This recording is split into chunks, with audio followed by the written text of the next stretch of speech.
Indonesia, hebat hebatlah. Apenas, apenas, apenas, apenas sejahtera. Apenas, apenas, apenas, apenas untuk Indonesia. Tercipta anugerah Tuhan, kami pengusaha kontraktor maju sejahtera, ciptakan peluang kerja, Apenas jaya, bangun negeri, satukan bangsa demi hidup berdiri. Jasa konstruksi Indonesia, maju majulah. Jasa konstruksi Indonesia, hebat hebatlah. Apenas, apenas, apenas, apenas sejahtera. Apenas, apenas, apenas, apenas untuk Indonesia.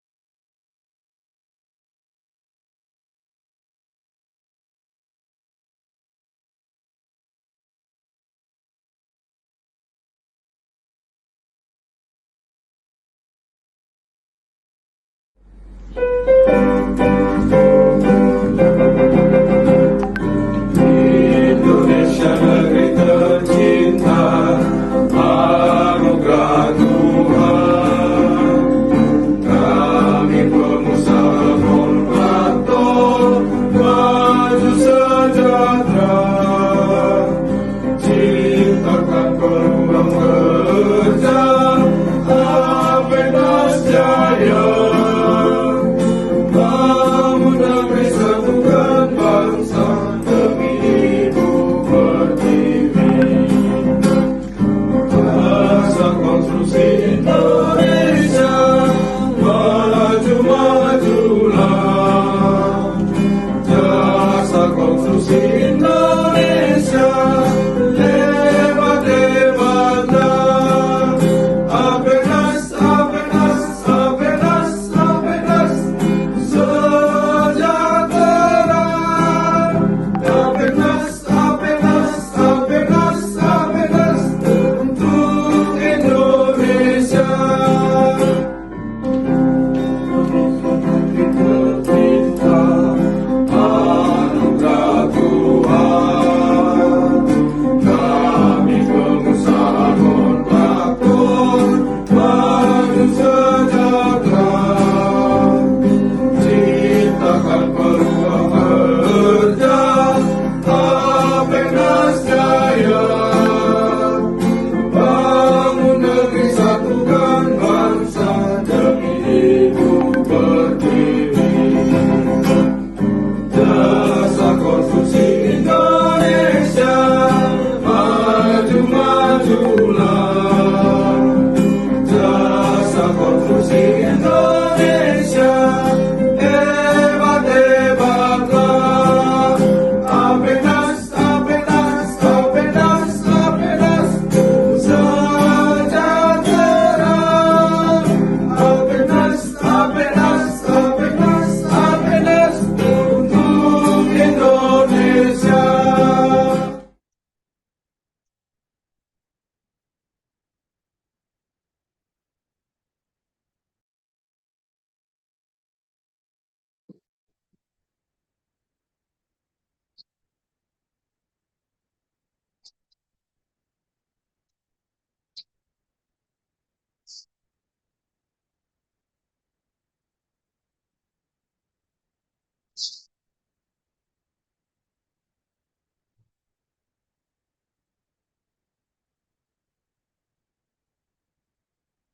Ini ya. Ini tuh kok stop. Maaf Ibu. Di stop dulu ya, nggak apa-apa. Apa? Oke, kita buka Bapak Ibu.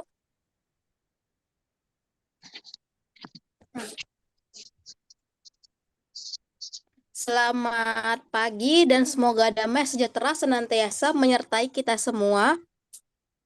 Kepada Bapak Insinyur Fandi Iyot ST MPWK IPM selaku Ketua Umum APEKNAS, kepada Bapak Spirit Saud Sitompul DRS MSI CEM, Ethos Master dan Motivator Nasional, Institut Dema Mahardika Jakarta, yang akan menjadi narasumber webinar pada hari ini, Kamis 14 November 2024.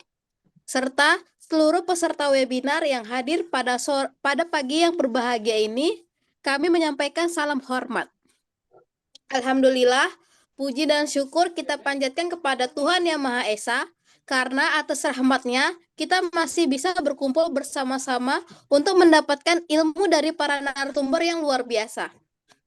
Seminar dari kita pada kali ini mengusung tema memperkuat jiwa kewirausahaan anggota APEKNAS menuju Indonesia Emas 2045. Sebelum memulai acara, izinkan saya sebagai MC pada pagi ini untuk mempersembahkan susunan acara sebagai berikut. Di mana kata pembukaan yang telah saya buka, lalu mendengarkan mars dari APEKNAS, kata sambutan dari Ketua APEKNAS, foto dokumentasi, lalu pemaparan materi oleh narasumber sekaligus diskusi dan tanya jawab, dan penutup. Kini, mari kita lanjutkan ke agenda selanjutnya, yaitu mendengarkan mars APEKNAS. Kepada admin, dimohon memutar video. Terima kasih.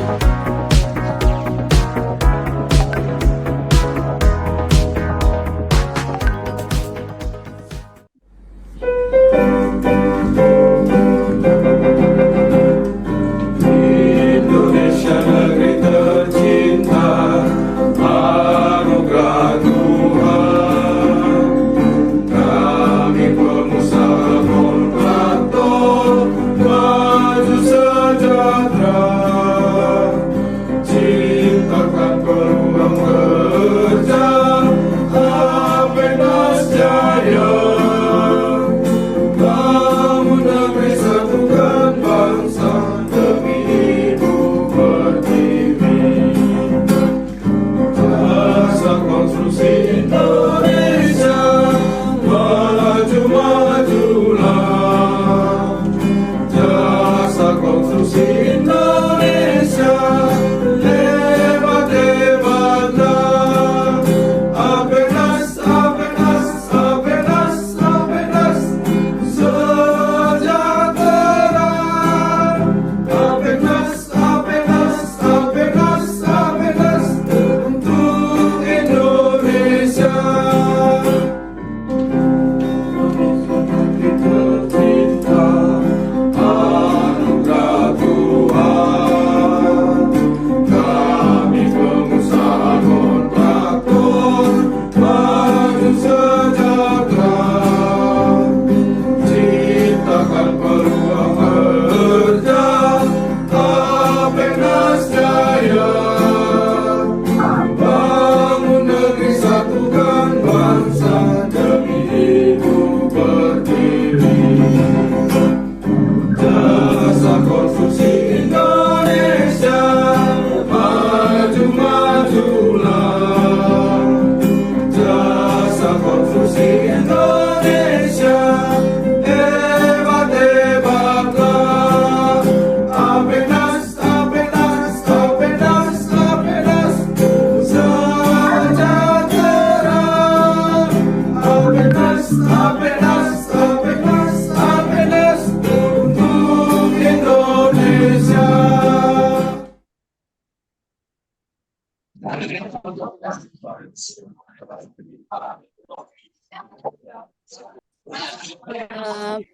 Kita akan mendengarkan kata sambutan dari Bapak Insinyur Fandi Iyot, ST, MPWK, IPM, selaku Ketua Umum APEKNAS. Kepada Bapak kami persilakan. Ya, terima kasih Mbak Farah. Assalamualaikum warahmatullahi wabarakatuh. Salam sejahtera, shalom, om swastiastu, namo buddhaya, salam kebajikan, dan salam konstruksi. Bapak Ibu yang hadir dalam webinar hari ini, kami ucapkan terima kasih. Dan kepada narasumber kita yang sangat luar biasa, Pak Saud Sitompul. Thank you so much, Mr. Saud, Mr. Spirit. We hope we can join together again in the another chance for the grow up of our APEKNAS.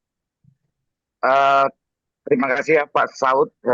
Kami berharap APEKNAS bisa memberikan kontribusi untuk semua orang-orang yang ingin berwirausaha.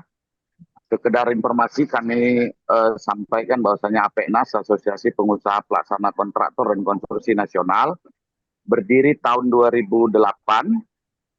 Kemudian di aturan Undang-Undang Nomor 2 Tahun 2017 Jasa Konstruksi dan peraturan Menteri PUPR, dan ditetapkan oleh Jungto, dikuatkan oleh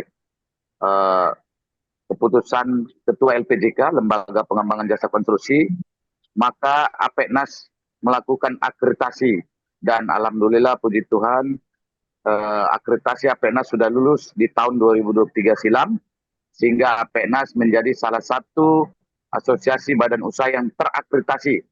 Jadi saat ini begitu banyak asosiasi badan usaha, namun tidak semua yang lulus akreditasi, dan kita menjadi asosiasi badan usaha yang terakreditasi.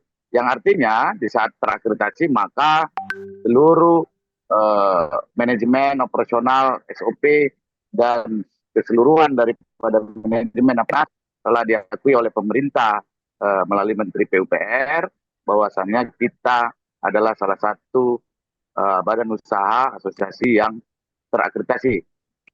Untuk itu kita juga sedang mempersiapkan pendirian LSBU, Lembaga Sertifikasi Badan Usaha, dan kemudian kita juga akan membentuk beberapa provinsi, kabupaten, kota.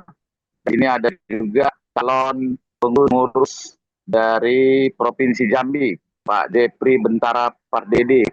Beliau anggota Dewan Jambi, dan semoga dengan kepengurusan ke depan nanti beliau bisa membawa Pak Jepri, apa kabar Jambi?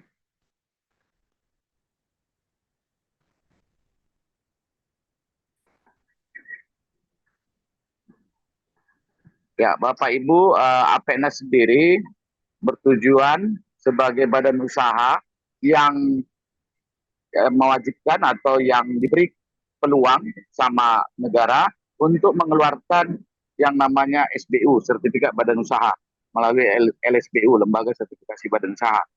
Sehingga badan usaha kontraktor yang berkaitan dengan konstruksi, baik itu kontraktor, pengusaha, supplier, toko bangunan, dan segala macamnya, itu mendapatkan sertifikat badan usaha, sehingga pada saat pelaporan pajak penghasilan PPH, maka PPH yang dibayarkan akan mendapatkan relaksasi pajak atau pengurangan pajak sebesar 1,75% PPH.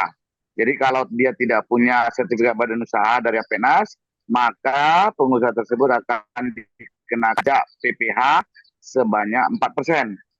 Sehingga ada saving cost di sana. Dari normalnya kita membayar PPH pajak penghasilan sebesar 4%, namun dengan Undang-Undang Nomor 2 Tahun 2017 Jasa Konstruksi, maka pengusaha tersebut hanya membayar 1,75%. Jadi sangat-sangat berguna untuk para pengusaha.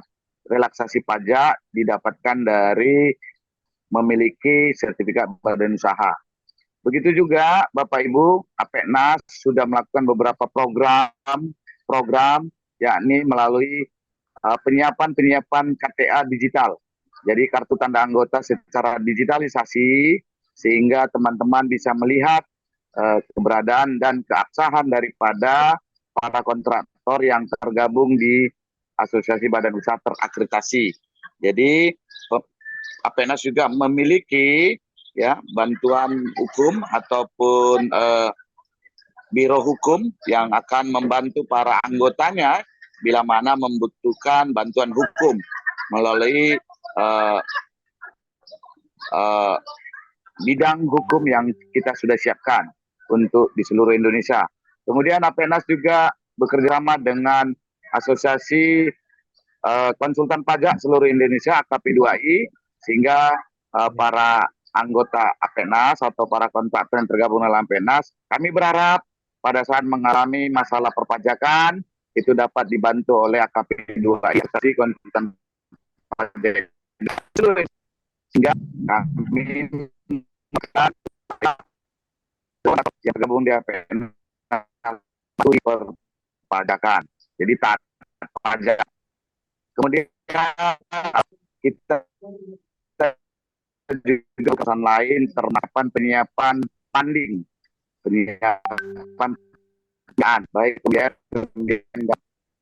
proyek melakukan kerjasama melakukan berbagai terobosan mendukung APBN APBD, maka seluruh material yang digunakan wajib menggunakan TSN dan untuk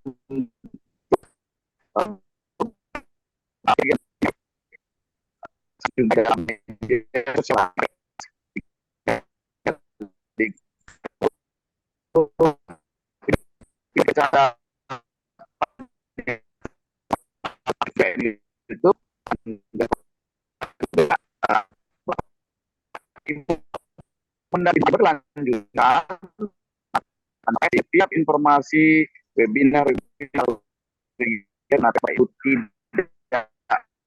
demikian Bapak Ibu, kami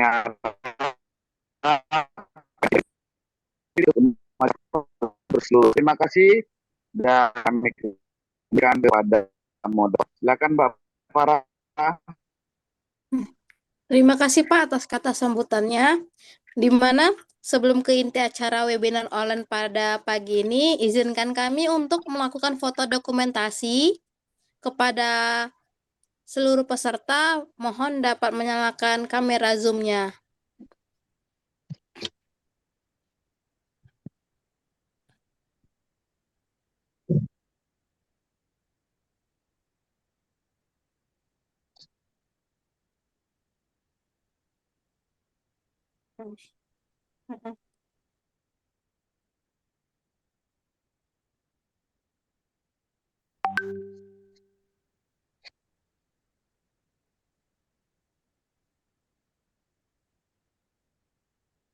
Kita hitung Bapak Ibu.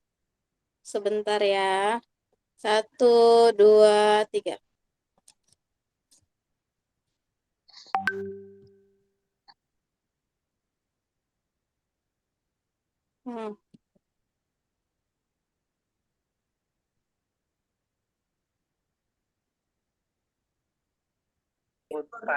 Produksinya kan, biaya produksi. Kalau misalnya nanti cuma 6 ya kita kurang. Gitu. Sebentar. 1, ya terakhir. 1, 2, 3.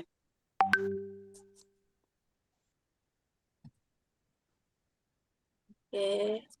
Terima kasih Bapak Ibu semua.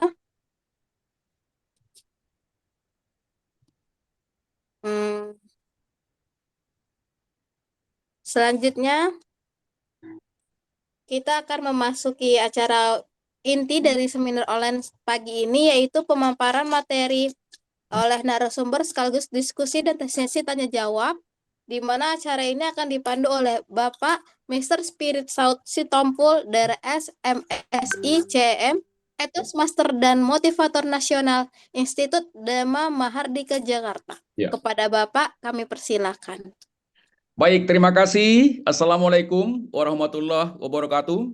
Om Waalaikumsalam Swastiastu, warahmatullahi wabarakatuh. Namo Buddhaya, salam kebajikan, rahayu, rahayu, rahayu. Saya sangat berterima kasih pagi ini dan kehormatan luar biasa karena Pak Fandi dan tim yang luar biasa dan teman-teman memberikan amanah kepada saya untuk sharing bagaimana kita memperkuat jiwa kewirausahaan.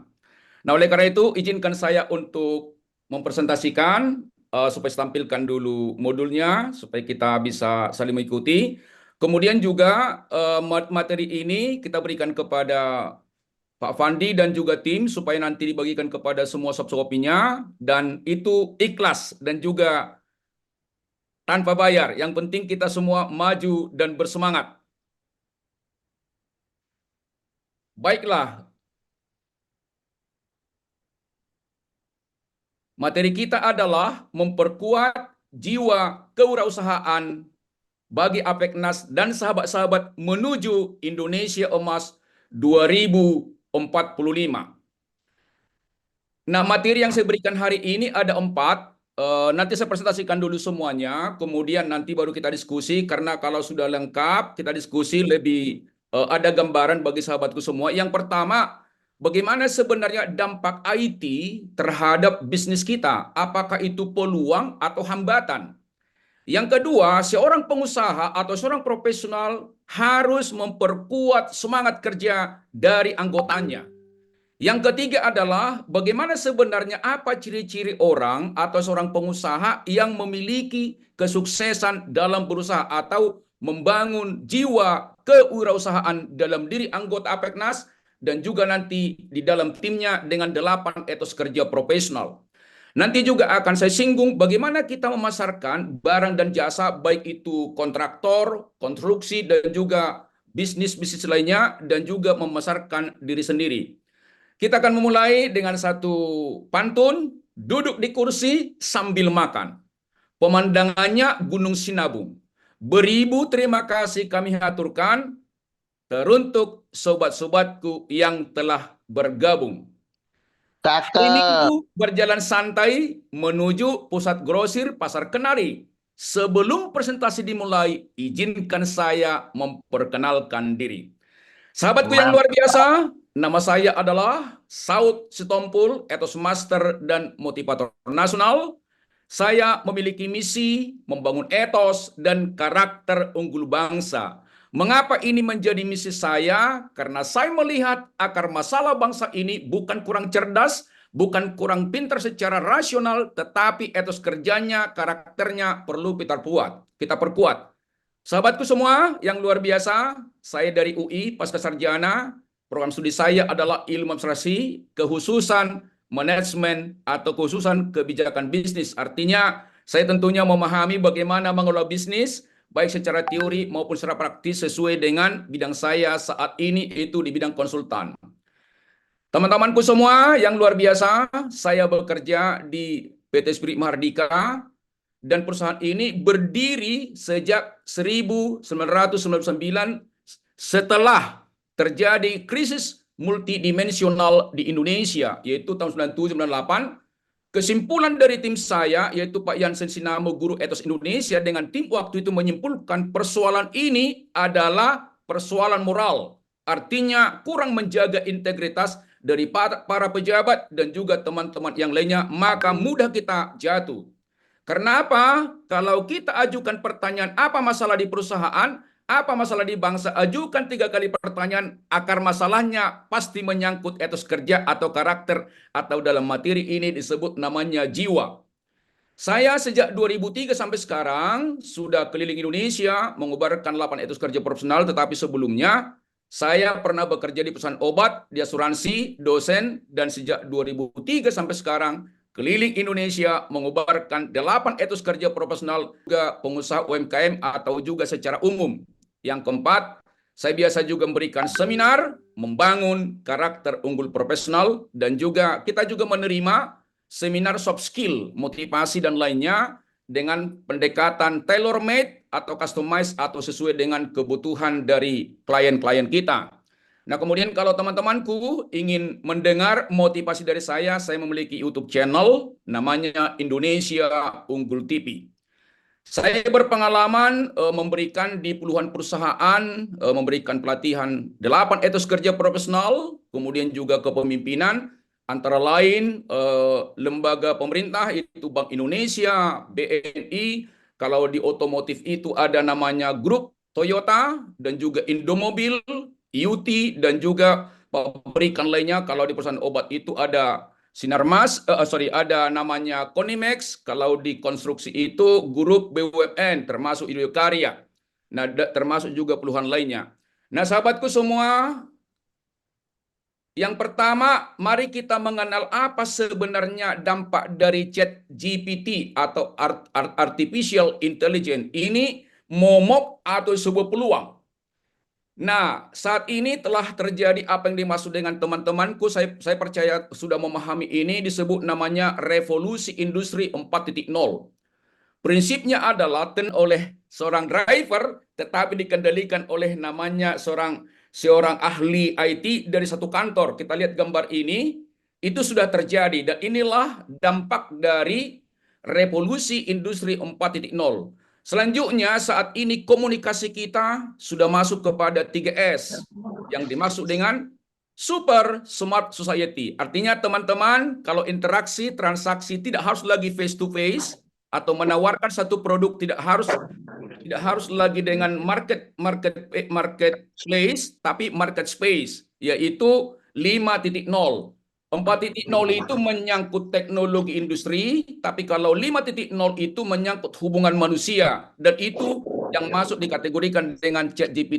Atau kita pemimpin di perusahaan, tolong kita jaga hubungan satu sama lain selalu. Untuk apa sebenarnya bisnis ini? Yang ketiga adalah mampu menerapkan bisnis kita itu dengan tepat.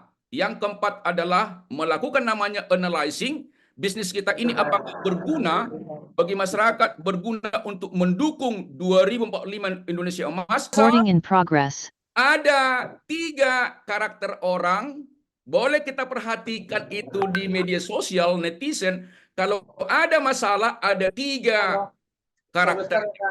Yang pertama, dia adalah berkarakter accuser.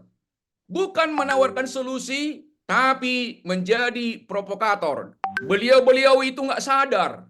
Itu adalah karakter accuser. Apa cirinya? Berpikir negatif, menyalahkan, dan juga mendiskreditkan. Saya percaya teman-temanku, timnya, tidak ada orang yang berkarakter accuser atau provokator untuk membuat chaos. Yang kedua, ada juga berkarakter apa yang dimaksud dengan excuser, menyalahkan orang lain, merasa paling benar, dan juga mencari cara menjatuhkan orang lain. 2 karakter ini sebagai kita tinggalkan, karena itu adalah merugikan diri sendiri, merugikan perusahaan, merugikan juga klien kita, dan juga merugikan masyarakat sosial. Yang ketiga, kita mau hari ini bersepakat menjadi berkarakter chooser, selalu menawarkan solusi apapun yang terjadi di perusahaan, di sosial, dan juga di negeri tercinta ini. Jadi sekali lagi, solusi untuk masalah di atas, mari kita berkarakter chooser atau berkarakter the winner. Kita dipanggil sebagai pengusaha adalah untuk membangun kemajuan bangsa.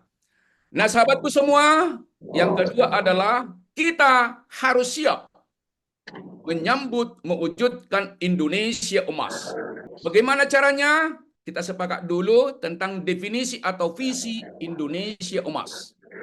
Yang dirumuskan oleh pemerintah, sahabatku semua, adalah Indonesia Emas 2045 adalah gagasan untuk menjadikan Indonesia sebagai negara yang berdaulat, maju, adil, dan makmur, serta pendapatan per kapita, pendapatan rata-rata orang adalah $29.000 US pada tahun 2045, tepatnya saat Indonesia merayakan 100 tahun. Ini adalah sebuah mimpi, semua optimisme yang luar biasa. Bisakah kita peroleh ini? Pasti bisa kalau kita selalu bersama untuk mewujudkan Indonesia Emas. Nah, bagaimana mewujudkan ini? Kita sering mendengar di pemerintahan untuk mewujudkan ini bukan ujuk-ujuk, bukan tiba-tiba, tapi ada cara, yaitu mari kita sadar 2030 sampai 2045 Indonesia disebut namanya tenaga kerjanya bonus demografi. Bonus artinya usia yang 17 tahun sampai 60 tahun usia produktif itu berlimpah di Indonesia. Tapi sahabatku semua sebagai pengusaha, waspadalah. Bisa saja banyak angkatan tenaga kerja kita, tetapi kalau dia kualitasnya rendah, tidak mungkin menjadi bonus. Bonus artinya kebaikan, tetapi bisa menjadi malapetaka. Sahabatku semua pengusaha yang saat ini, tim sahabatku semua, bagaimana caranya mereka menjadi bonus? Ada 5 yang perlu kita perkuat sesuai dengan bidang masing-masing. Ada 5 syarat menjadi menuju Indonesia emas. Saya katakan tadi di awal, teman-teman pengusaha, sama-sama kita mempunyai tanggung jawab moral untuk mewujudkan Indonesia emas 2045. Ini pun saya percaya teman-temanku di perusahaan telah menguatkan ini, tetapi kalau masih berproses, biarlah ini semangat untuk meningkatkan 5K ini. Yang pertama, mari terus kita tingkatkan kompetensi unggul dari anggota kita sebagai pengusaha atau anggota komunitas. Apa kompetensi? Kompetensi itu 2 ukurannya. 1, menguasai konsep pekerjaannya dan mahir melakukan. Artinya, gabungan kecerdasan otak dan kelincahan tangan melakukan pekerjaannya. Jadi ditanya A, dia tahu. Ditanya C, dia tahu tentang pekerjaannya. Kalau dia bagian konstruksi atau misalnya arsitek, dia mahir. Kenapa seperti itu desainnya? Yang kedua, kita perkuat apa yang dimaksud dengan karakter terpuji. Jiwa itu sama dengan sebenarnya spirit. Karakter terpuji artinya memiliki akhlak mulia. Apa itu? Integritas. Diawasi oleh atasan, bekerja benar. Tidak diawasi, bekerja benar. Pembayaran pajak juga, untung atau rugi dilaporkan dengan benar. Itu namanya karakter terpuji. Pertama datang di kantor, terakhir pulang. Kemudian juga dia selalu memiliki sifat rendah hati untuk mendengarkan masukan-masukan dari prospek atau juga dari customer atau dari pihak yang ingin membangun perusahaannya.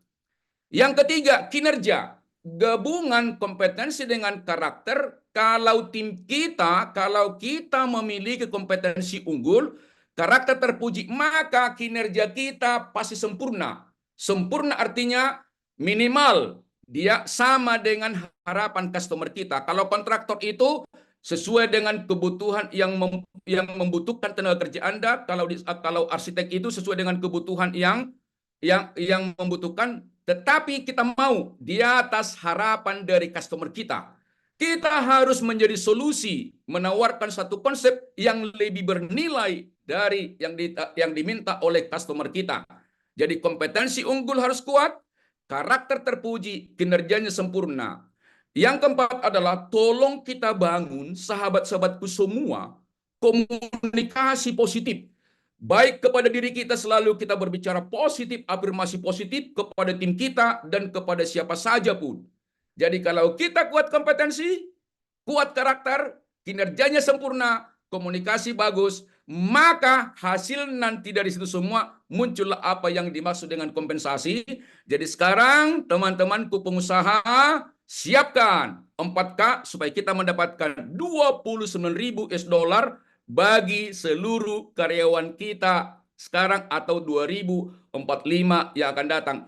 Ini tolong sahabatku perkuat di tim kita, apapun bisnis kita, baik sebagai kontraktor, konstruksi, atau yang mendukung kegiatan-kegiatan tersebut. Nah, kemudian usul saya juga, tolong teman-temanku semua supaya terbangun jiwa kewirausahaan. Yang punya tim, tolong kita perkuat apa yang dimaksud dengan afirmasi positif. Teman-temanku, saya percaya di perusahaan sudah dilakukan ini, tetapi kalau belum, biarlah ini sharing, dan ini pasti berdampak positif terhadap membangun jiwa kewirausahaan. Yang pertama, ada 4 waktu. Selamat pagi, selamat siang, selamat sore, dan juga selamat malam. Nanti teman-temanku, kalau misalnya satu orang mengatakan selamat pagi, yang lain menjawab pagi, yang lain menjawab pagi, semangat.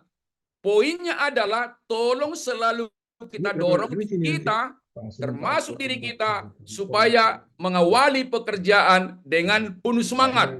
Mengapa? Orang yang bersemangat, banyak hal positif yang bisa dilakukan. Yang kedua, kalau dikatakan selamat siang, yang lain menjawab selamat siang, siang, kerja keras. Yang keempat, yang ketiga adalah kalau dikatakan selamat sore, karena kita sudah kerja keras siang, sorenya tercapai target. Selamat sore, target tercapai, dapat cuan. Baru yang keempat, sesuai dengan darah kita masing-masing, kalau dikatakan selamat malam, wenak tenan, raus pisan, nyamannya tawa. Tergantung di mana kawan-kawanku. Ini wajib diberikan kepada teman-temanku semua, kepada tim supaya terbangun apa yang dimaksud dengan semangat kerja atau jiwa kewirausahaan. Hal yang perlu kita jaga adalah hasil selalu di akhir. Hasil selalu di akhir. Demikian juga kalau ingin sukses usaha kita, dahulukan kerja keras, baru sukses. Mengapa? Tidak pernah kesuksesan mendahului kerja keras. Kerja keras dahulu, baru sukses. Jadi tiap hari wajah tim kita hendaklah selalu menampilkan wajah yang bersemangat. Kalau misalnya kita ketemu di perusahaan, belum bersemangat, semangat, supaya bawah sadarnya terpanggil spirit namanya semangat itu.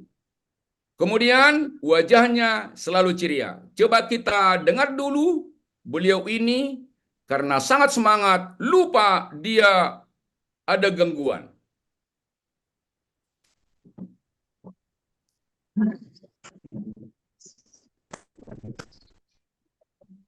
Oke, karena ini tidak bisa, tapi poinnya adalah teman-temanku semua dan juga tim tolong disampaikan. Kalau kita bekerja dengan penuh semangat, sukacita, di dalam tubuh kita itu mengalir namanya hormon yang positif. Misalnya kalau teman-teman di lapangan konstruksi, dia semangat bekerja, tidak akan terasa lelah. Mengapa? Karena keluar namanya hormon-hormon yang positif, mas endorfin, dopamin, dan juga serotonin. Mang aku pas adus iku tak lebokno tanganku ini kan. Terus marah pas metu gumpalan. Baik, sekarang kita masuk kepada Iku inti, enak sih. teman-temanku semua, memperkuat jiwa kewirausahaan bagi pengusaha atau calon pengusaha atau APEKNAS, dan juga teman-teman yang mengikuti webinar hari ini. Nah, yang pertama kita sepakat dulu apa yang dimaksud dengan jiwa. Menurut KBBI, jiwa itu sebenarnya adalah yang terdalam dalam diri manusia, atau KBBI adalah spiritualitas atau disebut namanya soul. Itu menurut KBBI, walaupun sebenarnya spiritualitas itu adalah yang langsung dari yang pencipta, tapi kita sepakat dulu jiwa itu adalah nilai-nilai suci dalam diri manusia.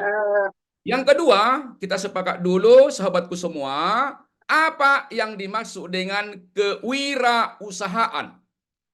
Kewirausahaan berasal dari dua kata. Yang pertama disebut namanya wira, yang kedua adalah usaha.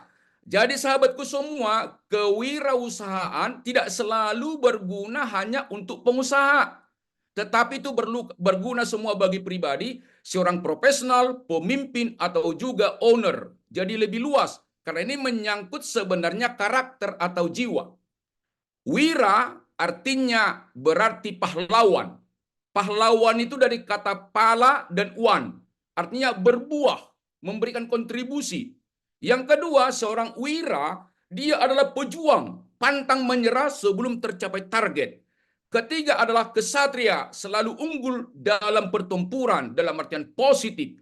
Unggul, murni, gagah berani, teladan dalam hal-hal positif atau memiliki sifat kebajikan, baik kepada semua orang tanpa batas. Itulah ciri disebut namanya seorang wira, berbudi luhur dan berwatak agung. Artinya selalu berpikir positif, memikirkan hal yang positif. Itu namanya wira. Yang kedua adalah disebut namanya usaha. Berarti bekerja seperti teman-teman kontraktor, karyawan, atau pengusaha Apa saja itu namanya usaha. Termasuk juga sebagai karyawan itu usaha, bisnis juga usaha. Jadi kalau dikatakan kewirausahaan itu berarti kita memiliki karakter yang positif, optimis dalam melakukan bidang kita. Apa kredo atau keyakinan atau motto kewirausahaan adalah impossible to be possible. Dari yang tidak mungkin menjadi mungkin. Ini gambaran saja. Mari kita lihat sisi positifnya. Termasuk kalau ada tokoh sekarang, bukan berarti kita harus mendukung, tapi itulah realitasnya. Pak Prabowo 4 kali beliau maju menjadi presiden, belum berhasil. Kelima kali baru berhasil. Itu artinya apa? Impossible to be possible. Demikian juga teman-temanku, siapa tahu ada sekarang ada ingin masuk ke satu bisnis besar, yakinlah, pasti bisa, pasti dapat, pasti tercapai. Itulah ciri orang yang memiliki jiwa kewirausahaan. Kemudian, tolong teman-temanku semua, kalau sebagai pebisnis, tolong kita pahami apa falsafah berbisnis sebenarnya. Kewirausahaan itu adalah gabungan berpikir religius, sosiologi, psikologi, ekonomi, hukum, politik, antropologis, dan sebagainya. Poinnya adalah kalau teman-temanku pengusaha, saya usulkan hari ini jangan pernah ingin mendukung. Kalau misalnya sekarang kita di daerah, jangan pernah fokus mendukung satu calon. Mengapa? Kita harus di tengah, harus bergabung kepada semua calon. Mengapa? Kalau calon yang kita dukung itu saja kalah, kita kehilangan bisnis. Jadi teman-teman pengusaha harus netral, bersahabat kepada semua calon-calon. Kenapa? Bisnis, politik juga berhubungan, tetapi jangan politik mempengaruhi kita. Kita yang mempengaruhi politik dalam artian positif. Kemudian disebut apa bedanya seorang pengusaha dengan karyawan profesional. Kalau pengusaha itu disebut namanya ikan besar di kolam kecil. Pengusaha, entrepreneur adalah disebut namanya ikan besar di kolam kecil. Mengapa dikatakan demikian sahabatku semua? Karena beliau memiliki otoritas, maju mundurnya perusahaan bersama tim. Itu namanya seorang pengusaha. Kalau profesional adalah ikan kecil di kolam besar. Tetapi dua-duanya ini penting. Seorang pengusaha tanpa profesional tidak akan mungkin usaha berjalan. Seorang profesional tanpa ada perusahaan tidak mungkin berjalan. Itulah luar biasanya mengapa kita menghidupi jiwa kewirausahaan ini. Nah, sahabatku semua, saya membaca buku-buku dan saya alami dan juga dialami oleh pengusaha-pengusaha. Ada 7 yang perlu kita perkuat jiwa kewirausahaan secara personal. Ada 7 secara personal yang perlu kita hidupi. Mudah menghafal ini, tetapi supaya menjadi berdampak positif dalam diri kita, dalam juga bisnis kita, kepada bangsa negara, tolong kita hidupi, kita praktekkan. Percayalah, kalau ke-7 nilai utama entrepreneur ini, pasti kita sukses dalam bisnis kita masing-masing. Yang pertama, apa nilai yang utama pertama kita miliki sebagai pengusaha? 1, disebut namanya have noble morals. Artinya apa? Memiliki akhlak mulia, memiliki karakter terpuji. Caranya gimana? Hubungannya dengan Sang Pencipta, hablu minallah, hablu minan nas. Hubungan dengan Sang Pencipta erat dan juga akan berdampak kepada diri, kepada orang lain, kepada customer, kepada siapapun. Jadi yang pertama, tolong kita miliki namanya nilai have noble morals, memiliki akhlak mulia. Boleh kita lihat, pengusaha jatuh biasanya adalah karena kurang waspada menjaga moralitas. Yang kedua, sahabatku semua, tolong kita mencintai bisnis kita. Disebut namanya love and passion for the business. Kalau kita kontraktor, tolong kita cintai. Kalau kita misalnya supplier bahannya, tolong kita cintai bisnis kita. Dan juga tolong kita semangat melakukan. Love, mencintai, passion itu semangat. Artinya kalau pengusaha mencintai bisnisnya, rugi pun tidak akan gentar. Bahkan lebih kreatif untuk mencari solusi. Maka oleh karena itu yang kedua, tolong teman-temanku semua, cintailah bisnismu sekarang, profesimu sekarang, dan juga semangatlah, totalitaslah melakukan love and passion for the business. Dalam bahasa orang bijak berkata begini, bagaimana kita mencintai? Nah, dikatakan begini, kutipannya adalah cinta dulu baru titik. Cinta dulu baru cantik. Ini pun perlu kita dorong kepada semua staf kita, anggota kita, cintailah bisnismu sekarang, maka itu akan cantik kita lihat. Kalau cantik berarti kita akan selalu dekat di sana, selalu kita perhatikan. Kalau kita cinta dengan bisnis, tahu kita apa keunggulannya, apa keterbatasannya, dan bagaimana solusinya. Yang ketiga, jiwa seorang pengusaha itu adalah self-starter. Artinya berjiwa perintis. Jadi sebelum terjadi perubahan teknologi, dia bisa mengantisipasi. Atau disebut juga namanya seorang pengusaha tidak selalu tergantung dengan orang lain, tetapi dia bisa memulai sesuatu sendiri dan bisa menjelaskan kepada orang lain. Ini adalah jiwa yang ketiga, disebut namanya self-starter. Berjiwa perintis, bisa memulai sesuatu sendiri. Dari mana datangnya itu? Pasti karena kita memiliki nomor 1 dan nomor 2. Memiliki have noble morals, karena kita tanggung jawab dengan sosial. Kemudian juga kita mencintai bisnis kita. Yang ketiga, pasti muncul ide-ide brilian. Yang keempat adalah produk customer focus. Membuat produk fokus pada pelanggan. Sebelum kita sebagai pengusaha menawarkan satu produk, tolong kita orientasi dulu apa yang dimaksud dengan kebutuhan pelanggan. Kenapa? Kalau bicara bisnis, itu pastikan customer oriented. Apa yang dibutuhkan? Maka jangan pernah kita membuat satu konsep desain produksi kalau kita belum tahu apa yang dibutuhkan oleh customer. Karena dua orientasinya. Satu, customer oriented, kita membuat satu produk konstruksi sesuai dengan kebutuhan, atau disebut namanya product oriented. Artinya tanpa kita tanya, kita siapkan desain-desainnya. Tetapi yang paling tepat adalah customer oriented. Jangan pernah kita buat satu produk yang tidak dibutuhkan oleh pelanggan kita atau katakanlah ya properti. Yang kelima adalah seorang pengusaha harus memiliki apa yang dimaksud dengan execution intelligence. Apa artinya? Dia menggabungkan kecerdasan, spiritual quotient, intelligent quotient, emotional quotient, adversity quotient. Artinya hubungan spiritual dengan Sang Pencipta, otaknya cerdas, hubungan dengan sesama bagus, dan juga tangguh menghadapi kesulitan. Sahabatku semua, kalau SQ, IQ, EQ, saya percaya teman-temanku sudah pasti supaya hebat. Tapi saya mau tambahkan dulu, bagaimana kita tahu seorang pengusaha dia memiliki, seorang profesional memiliki adversity quotient yang tinggi. Adversity quotient artinya kecerdasan menghadapi kesulitan. Adversity quotient ada 4 ciri pengusaha yang memiliki EQ tinggi, disebut namanya CORE. Kalau bahasa Indonesianya inti, tapi itu singkatan. C. Seorang pengusaha harus memiliki kontrol diri yang tinggi. Apapun yang terjadi tidak terpengaruh dengan jiwanya, selalu optimis. Yang kedua, origin ownership. Karyawan yang keliru, tapi dia mengambil tanggung jawab. Tidak pernah menyalahkan orang lain, tapi evaluasi diri dan mengambil tanggung jawab. Sebut namanya origin ownership. Yang keempat, sebut namanya REACH. Kemampuan melokalisir persoalan. Persoalan keluarga tidak dibawa ke proyek. Persoalan proyek tidak dibawa ke keluarga. Dia batasi. Yang terakhir adalah endurance.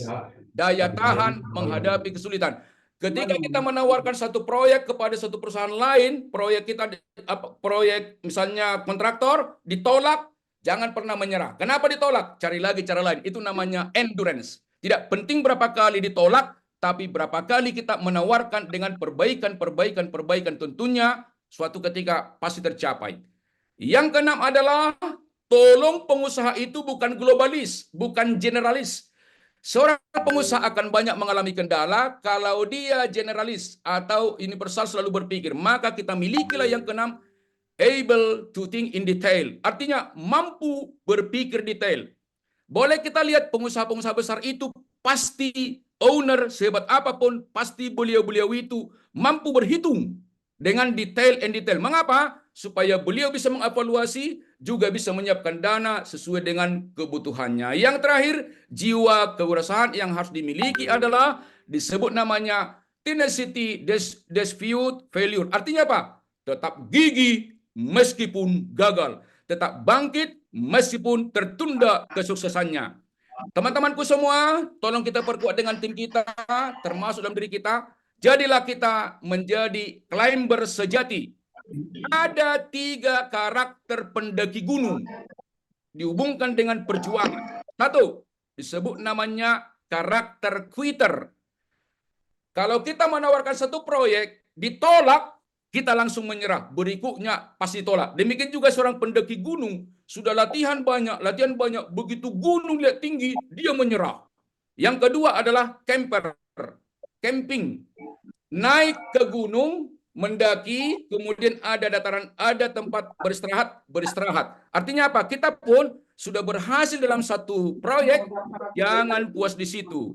Tetap bersyukur, tapi kita harus masuk kepada namanya climber. Apa cirinya? Gunung itu saya tidak katakan tinggi kalau saya belum mencapainya.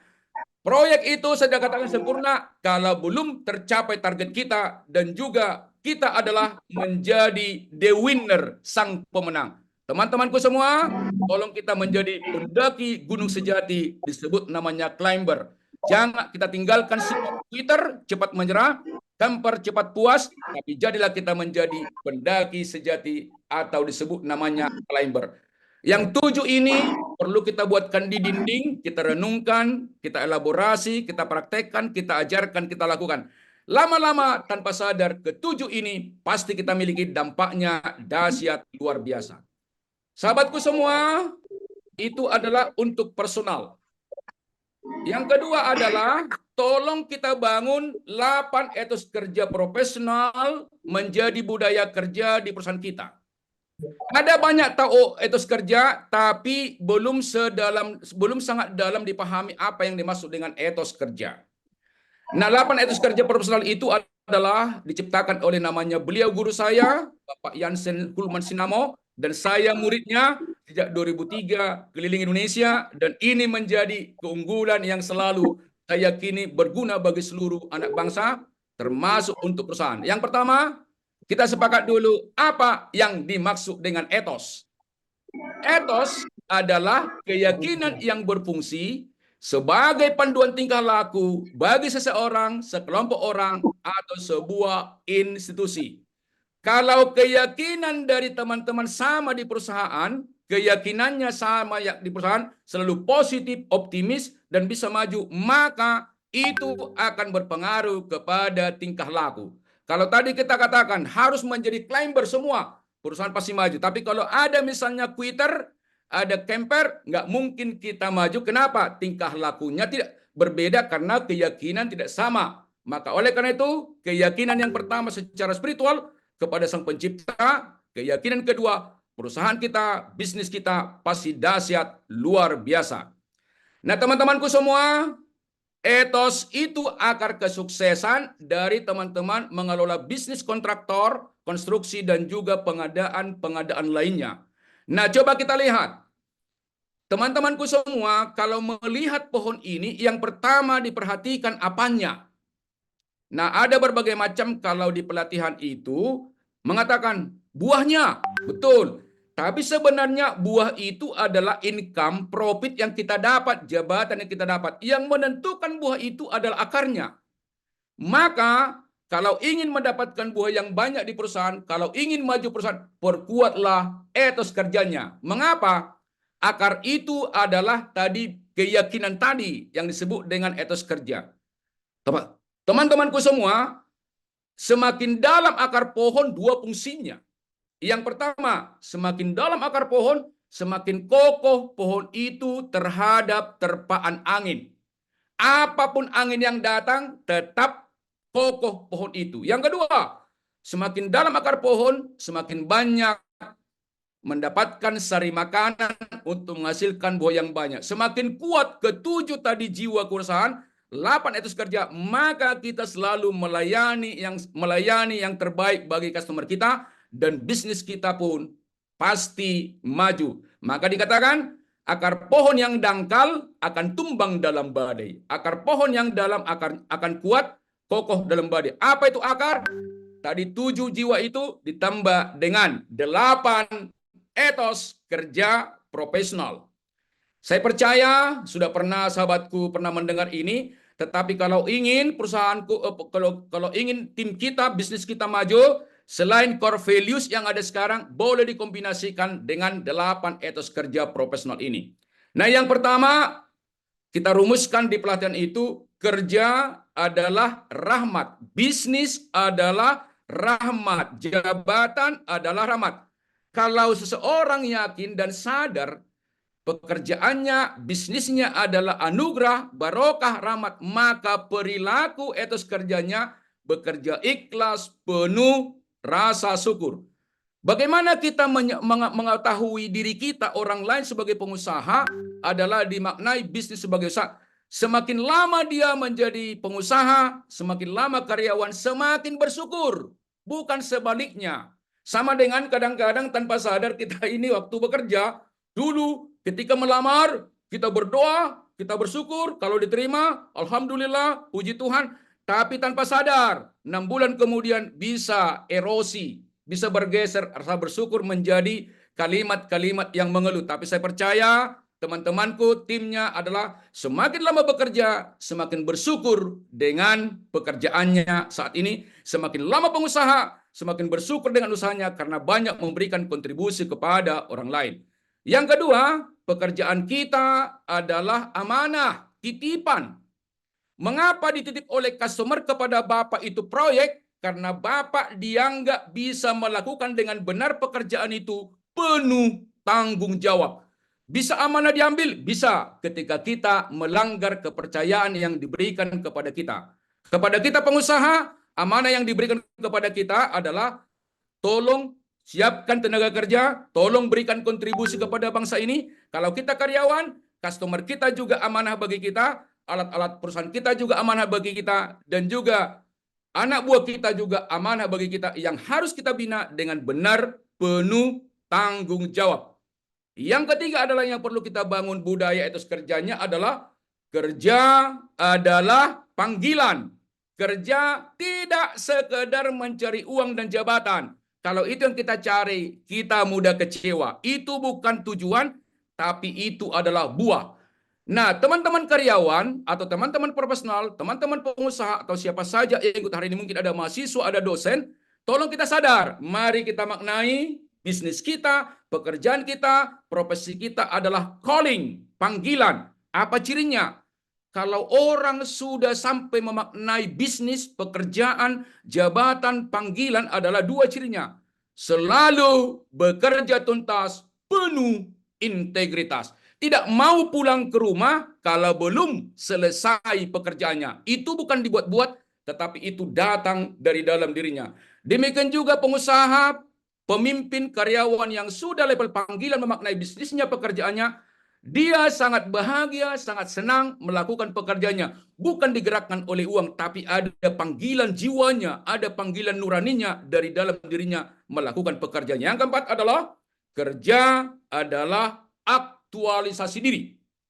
Mengapa dikatakan kerja aktualisasi diri? Karena di dalam diri kita ada kekuatan yang luar biasa. Ternyata studi mengatakan ketika manusia lahir ke dunia, 1 dari 250 juta sel sperma. Artinya kita the winner, sang pemenang dalam kandungan. Kita juga dipilih ke dunia ini untuk mewujudkan yang ketiga, ada satu panggilan mulia. Nah, bagaimana kita mewujudkan aktualisasi diri kita supaya berprestasi? Namanya kerja adalah aktualisasi. Aku bekerja benar, penuh tanggung jawab. Bekerja keras, penuh tanggung jawab. Kenapa? Kalau orang menganggur, berarti potensi dirinya tidak teraktualkan. Nah, oleh karena itu teman-temanku, sebagai pengusaha, sebagai profesional, sebagai karyawan, adalah aktualisasi diri, yaitu mengubah potensi diri, memberikan kontribusi yang terbaik untuk perusahaan kita, untuk masyarakat, untuk bangsa. Yang kelima adalah kerja adalah ibadah. Ibadah yang formal adalah di masjid, di kelenteng, di pura. Tetapi mari kita mengenai bisnis itu, pekerjaan itu, profesi itu adalah ibadah, membuat dia tersenyum. biarlah itu kita buatkan amal ibadah, amal jariah. Semakin banyak kita memberikan kontribusi terbaik, maka catatannya di sana ada namanya BTS. Bekerja adalah ibadah untuk mengumpulkan BTS, Bank Tabungan Syurga. Nah, ciri pengusaha yang sudah level ibadah dimaknai bisnisnya, dua cirinya. Selalu bekerja serius, penuh kecintaan. Selalu bekerja serius, penuh kecintaan, totalitas, dan juga rela berkorban, tetapi tak merasa berkorban. Jadi dimaknai ibadah itu adalah membuat Tuhan tersenyum seperti lagu Ebit Giade. Tuhan ada di sini, di dalam hati ini, berusahalah agar dia tersenyum. Ho, ho, ho. Berusahalah agar dia tersenyum. Itu luar biasa tuh. Pasti hidupnya dahsyat luar biasa tuh kalau sudah level maknai kerja bisnis sebagai ibadah. Yang keenam adalah kerja adalah seni. Kalau sudah level kerja sebagai seni, apalagi teman-teman arsitek, kontraktor itu harus memiliki seni yang tinggi. Nah, ciri orang yang sudah memaknai kerja sebagai seni, apapun masalah yang terjadi selalu ada ide-ide cerdas untuk menawarkan solusi. Dan dua, perilaku orang yang sudah memaknai kerja sebagai seni. Yang pertama, bekerja cerdas, penuh kreativitas. Cerdas intelektual, cerdas emosional, cerdas adversity, cerdas spiritual. Artinya komplit, cerdas fisikal, lincah melakukan pekerjaannya, dan penuh kreativitas. Kreativitas bisa diwujudkan dengan cara ATM. Tidak ada masalah yang tak bisa diselesaikan. Jadi kalau untuk membangun kreativitas dari tim kita di perusahaan itu adalah tolong tingkatkan namanya kreativitas bisa dengan ATM, amati, tiru, modifikasi. Atau re-engineering. Hilangkan yang lama, ciptakan yang baru. Tapi kata kunci, orang yang memiliki kreativitas adalah orang yang memiliki nilai yang kelima tinggi. Spiritualitasnya pasti tinggi. Mengapa? Saat ini teman-temanku semua, manusia kurang lebih 5M, tak satu pun wajahnya sama. Kalau begitu, Tuhan adalah sang pencipta, kreator, manusia adalah co-kreator. Caranya gimana? Apapun permintaan dari customer, dari kontraktor, seperti apa desainnya, kalau dekat dengan sang pencipta, pasti bisa memberikan bahkan di atas dari permintaan mereka. Yang ketujuh adalah disebut namanya kerja adalah kehormatan. Orang yang menganggur pasti tidak terhormat. Demikian juga orang di kantor yang suka main game, yang ngobrol tanpa jelas, itu disebut namanya tidak terhormat. Apa kehormatan itu? Kerja adalah kehormatan, dua cirinya. Dia bekerja tekun, penuh keunggulan.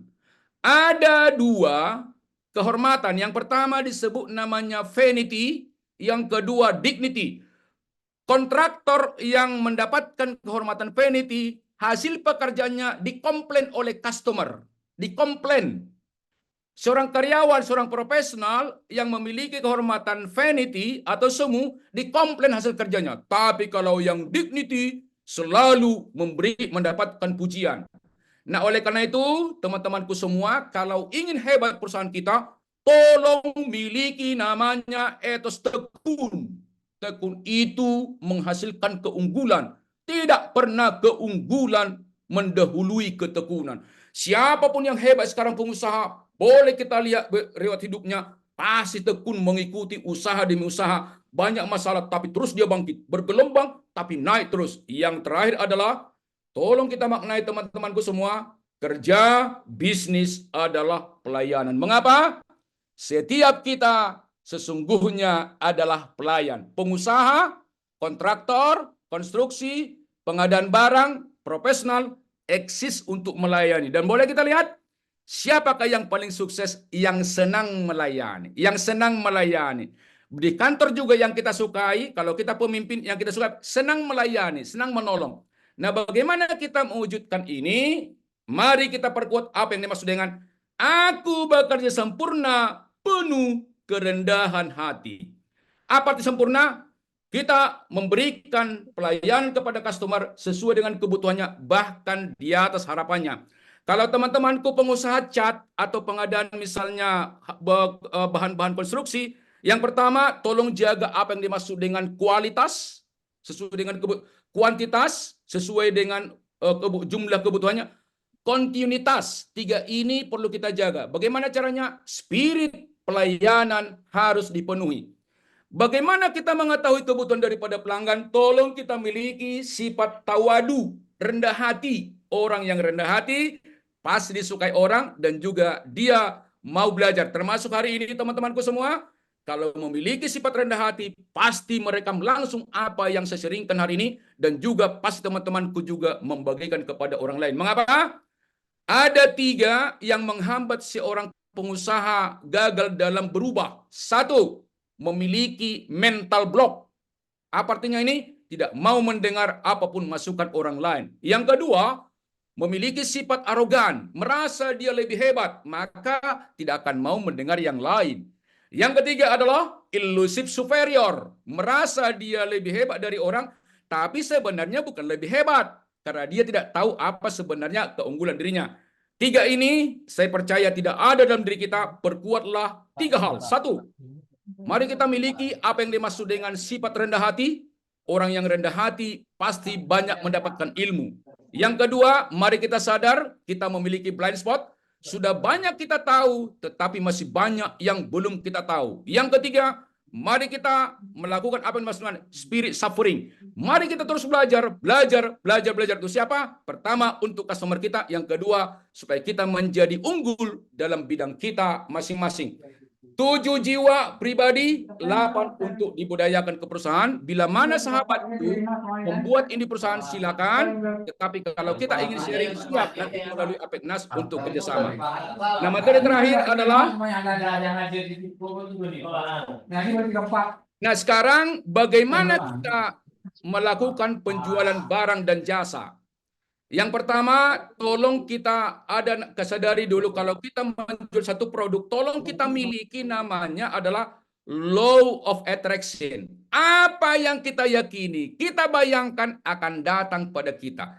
Kalau kita bayangkan bisnis kita gagal, kita akan gagal. Termasuk juga kalau teman-teman suka baca namanya filsafat Yunani, ada namanya efek Pygmalion. Efek Pygmalion itu adalah seorang pelukis, melukis seorang perempuan sangat cantik, jadi manusia, jadi juga manusia. Itu adalah artinya kalau kita menawarkan satu produk, harus kita yakin bisnis kita diterima mereka dan juga laku keras di pasar. Apakah kontraktor, apakah juga namanya konstruksi atau bisnis lainnya, atau Anda sebagai sales di perusahaan.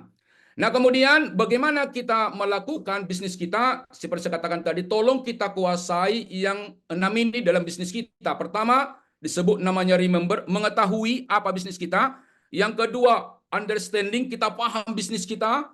Yang ketiga, kita applying, mampu kita melakukan. Yang keempat, kita analyzing, kita analisis di mana keterbatasannya, di mana kekuatannya, baru kita evaluating. Lakukan namanya PDCA, plan, do, check, action. Baru yang terakhir, temukan satu konsep baru, bisnis baru, disebut namanya creating. 6 ini wajib dimiliki oleh seorang pengusaha atau seorang profesional. Nah, bagaimana tahapan bisnis penjualan? Yang pertama, prospecting. Pasti teman-temanku saat ini banyak mendapatkan database prospek. Artinya siapa kira-kira yang potensial menjadi pembeli jasa kita, bisnis kita. Yang kedua, pendekatannya dengan kekuatannya bisa dengan email, kemudian juga di follow up, di visit, kombinasikan antara tatap muka, online dan juga hybrid. 3 ini berguna juga. Bukan berarti semua online, kecuali khusus itu misalnya bisnis kita adalah online. Kemudian probing artinya bertanya apa sebenarnya kekuatan dari bisnis kita. Kemudian kalau ada misalnya keluhannya, bagaimana kita menawarkan, dan juga namanya closing. Ini saya pikir ada materi tersendiri, tapi prinsipnya saya teman-teman sudah melakukannya.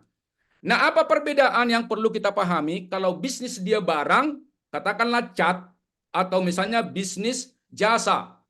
Nah, yang pertama, kalau dia misalnya berwujud produknya adalah disebut namanya 4P. Tolong kita pertimbangkan, kita baurkan apa yang dimaksud dengan produk.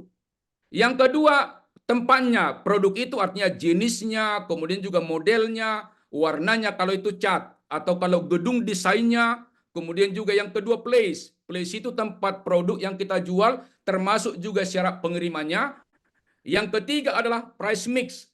ada harga tinggi, sedang, rendah, dan juga pembayaran seperti apa dibarukan. Kemudian juga promosi, kalau kita di nasional boleh di TV, kalau di lokal boleh radio, boleh email, boleh WA, dan juga seterusnya. Ini adalah untuk disebut namanya yang berwujud. Tapi kalau bisnis kita jasa, 3 yang perlu kita perkuat. Yang pertama, physical evidence. Yang kedua, proses. Yang ketiga, people. Misalnya kontraktor. Sesuatu gedung, suatu perumahan yang kita bangun, physical evidence harus mantap, harus kuat, harus sesuai dengan kebutuhan customer kita. Yang ketiga, katakanlah 3 bulan proses pengerjaannya, tolong dipercepat. Prosesnya bukan di atas harapan dari mereka atau minimal sama, tapi yang hebat itu harus di atas, lebih cepat dari yang diharapkan. Tentunya itu sudah memiliki tadi 7 jiwa perusahaan, kemudian juga 8 budaya etos kerja. Yang terakhir adalah tolong tim kita selalu mengkombinasikan people, keramahannya, 5S, senyum, sapa, salam, sopan santun, baik di internal maupun kepada customer kita lakukan. Jadi kalau bisnis jasa termasuk kontraktor, pertama, tolong yang kita bangun itu physical evidence, mantap, sesuai dengan kebutuhan mereka. Yang kedua, proses pengerjaannya jangan kelamaan, tidak ada alasan force majeure, pasti ada antisipasinya, atau kalau harus terjadi seperti itu, harus mau bayar ganti rugi. Yang ketiga adalah people, bagaimana kita mengkombinasikan dari karakter etos kerja dari tim kita. Nah, sahabatku semua, kalau kita misalnya menawarkan satu produk rumah, tidak lagi menawarkan seperti biasanya, tetapi ada namanya disebut apa yang dimaksud dengan spin selling, konsultatif selling. Kalau misalnya Bapak kontraktor, tim marketingnya ini harus menguasai ke-7 langkah ini. Yang pertama, siapa calon pembeli properti kita ini harus tahu situasi perusahaannya. Mungkin personal, mungkin company, harus tahu situasi perusahaannya. Yang kedua, tergantung misalnya kalau kita properti rumah itu disewakan atau dijual lepas, 2 yang berbeda. Jadi kalau jual lepas, kita harus tahu apa problemnya mereka ketika mereka sewa. Tapi kalau dia sewa, apa problemnya supaya dia dijual lepas? Saya percaya teman-teman di properti atau di kontraktor sudah paham apa problem question. Yang ketiga adalah ketika kita menyadarkan ada masalah mereka kalau mengontrak, kalau menyewa ini masalahnya kerugiannya, berarti milik orang, tetap kita tiap bulan harus menyiapkan uang. Tapi kalau membeli apa? Terus sadarkan beliau-beliau calon customer itu implication question. Kalau Bapak tidak membeli, kalau kita tawarkan penjualan lepas, maka Bapak akan mengalami risiko pembayar tiap bulan padahal income belum tepat. Itu namanya implication question. Kalau kita menjual lepas.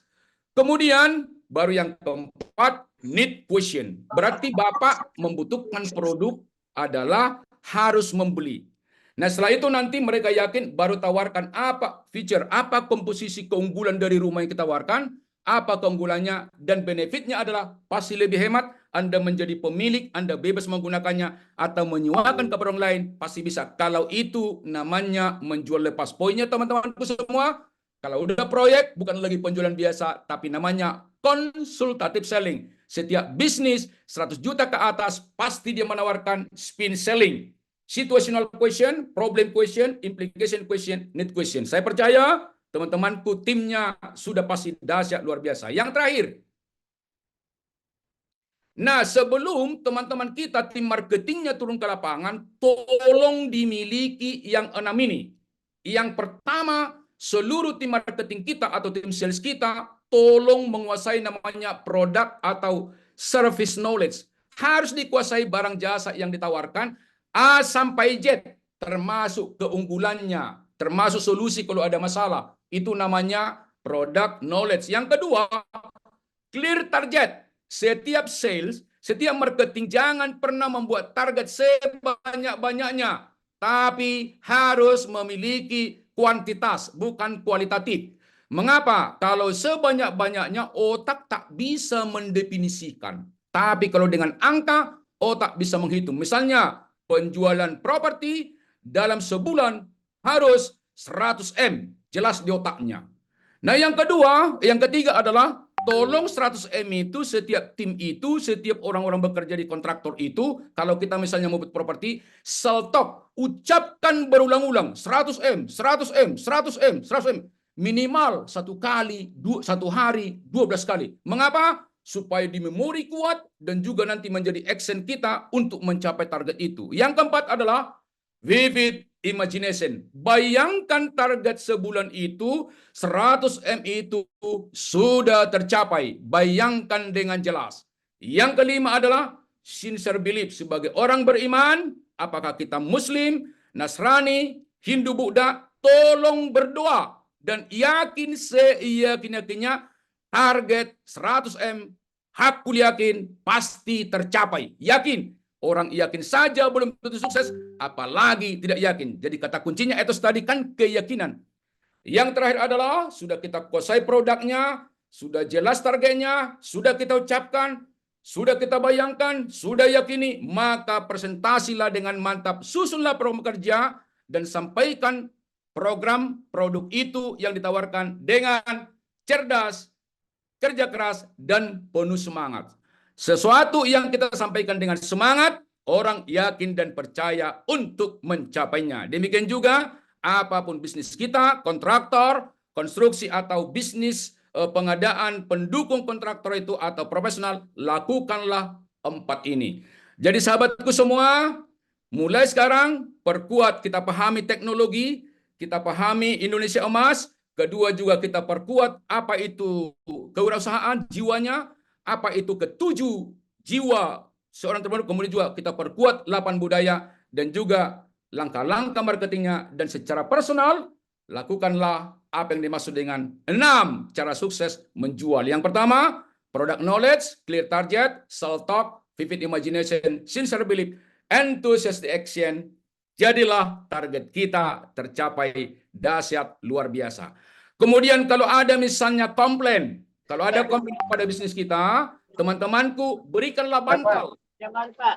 Bantal adalah bersyukur, apresiasi, nanya, tegaskan, antar, layani. Bantal itu adalah akronim dari kalau ada komplain, bersyukurlah ketika dikomplain oleh pelanggan. Mengapa? Karena kita bisa memperbaiki. Yang kedua, apresiasi. Berikan penghargaan. Terima kasih Pak telah diberikan masukan kepada kita. Kemudian yang ketiga, tanya dengan jelas dan catat apa masalahnya sebenarnya. Yang keempat, tegaskan, catat apa masalah yang dialami. Yang keempat, kalau teman-temanku pengusaha langsung mengambil keputusan, ambil keputusan. Tapi kalau teman-temanku bukan mengambil keputusan, layani, antarkan kepada si pengambil keputusan. Itulah materi kita. Oleh karena itu, apapun mimpi kita, lakukanlah apa yang dimaksud dengan TUAS. Mulai sekarang, action plan. Tugas utama di bidang usaha apa? Yang kedua, ukuran sukses. Yang ketiga, aktivitas apa kegiatan lakukan. Yang keempat, sistem do and don'ts. TUAS, tugas utama, ukuran sukses, aktivitas, dan juga sistem. Nanti kalau teman-temanku ingin memperkuat ini, siap bekerja sama dengan teman-teman melalui APEKNAS. Nah, kemudian bagaimana cara membangun nilai-nilai atau jiwa entrepreneur? Ada cara namanya 5, 4, 1. Tanam pikiran, petik tindakan. Tanam tindakan, petik kebiasaan. Tanam kebiasaan, petik karakter. Tanam karakter, petik nasi. Artinya mulai sekarang, mari kita biasakan 7 jiwa kewirausahaan, kemudian juga 8 etos kerja. Lama-lama itu menjadi karakter dan juga menentukan sukses kita. Apapun yang terjadi tidaklah penting, tapi respon kita terhadap masalah itu adalah segala-galanya. Maka kesimpulannya, penutup adalah seminar ini, webinar ini tidaklah penting, tetapi respon kita setelah webinar ini adalah segala-galanya. Sekali lagi, webinar ini tidaklah penting, tetapi respon kita setelah webinar ini adalah segala-galanya. Bagi sahabatku yang mendengar, silakan dilakukan. Yang tidak ikut, silakan dibagikan kepada teman-teman yang lain. Sekian dan terima kasih. Burung Irian Cendrawasih, sekian dan terima kasih. Kita mendengarkan lagu I Have a Dream. Semoga bisa jalan.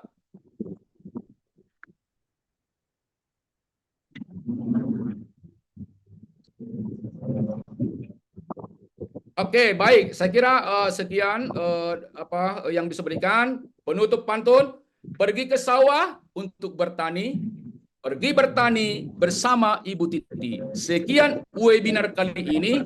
Pesannya pasti sampai ke lubuk hati. Wassalamualaikum warahmatullahi wabarakatuh. Om Swastiastu, Namo Buddhaya, salam kebajikan, salam semangat. Silakan kalau ada sharing atau kalau sudah cukup, silakan. Saya siap untuk sharing dengan teman-teman semua apa yang bisa dilakukan, apa yang perlu dievaluasi dari materi ini. Semangat. Sukses untuk kita semua. Semangat, Pak. Eh, terima kasih, Bapak. Di mana sebelum itu, sebelum masuk ke tanya jawab dan diskusi, kami infokan bahwa untuk video webinar secara utuh dapat di-download dari YouTube Apeknas DPN ya Bapak Ibu. Terus jangan lupa di-subscribe juga. Terus ingin infokan kembali untuk sertifikat dan materi akan kami kirimkan ketika Bapak Ibu mengisi daftar hadir. Lalu masuklah kita ke sesi diskusi dan tanya jawab. Jika ada Bapak Ibu yang ingin bertanya, kami persilahkan. Ya, selamat siang Bapak Stompul. Tompul. Ya, izin bertanya Pak Stompul. Silakan Bapak. Saya sangat tertarik dengan apa yang Bapak sampaikan mengenai etos kerja. Baik Bapak. Sangat luar biasa. Dan itu tentu akan menjadi baik ketika perusahaan menerapkan apa yang disampaikan Bapak di dalam hal etos kerja dalam membangun perjalanannya perusahaan untuk lebih maju. Nah, yang saya ingin tanyakan, Ya Bapak. tentunya etos kerja ini kan Ya. suatu hal yang tumbuh dan kemudian besar pada individu yang tentunya ketika dia dibangun dalam satu organisasi yang baik akan semakin baik etos kerjanya. Nah, tetapi yang menjadi miris, saya melihat bahwa para pemimpin kita di negeri ini yang kita cintai, sebegitu hebatnya mereka dalam pemahaman pengetahuan maupun juga spiritual, tentunya negara kita negara yang beragama ya. Kalau kita lihat dalam beberapa hari terakhir ke belakang ini dan juga beberapa tahun yang lalu, 10 tahun kita udah berjalan. Ya Bapak. Nah, kita ini nggak lepas dari korupsi. Ya. Dan bahkan semakin merajalela korupsi ini di mana-mana. Ya, segala aspek, lembaga pemerintahan, legislatif, eksekutif, semua koruptor, oknum-oknumnya banyak. Nah, yang saya tanyakan bagaimana efeknya korupsi terhadap etos kerja yang sudah melekat, yang tentunya semua pengusaha, semua pemerintah pun karyawannya memiliki etos kerja yang baik.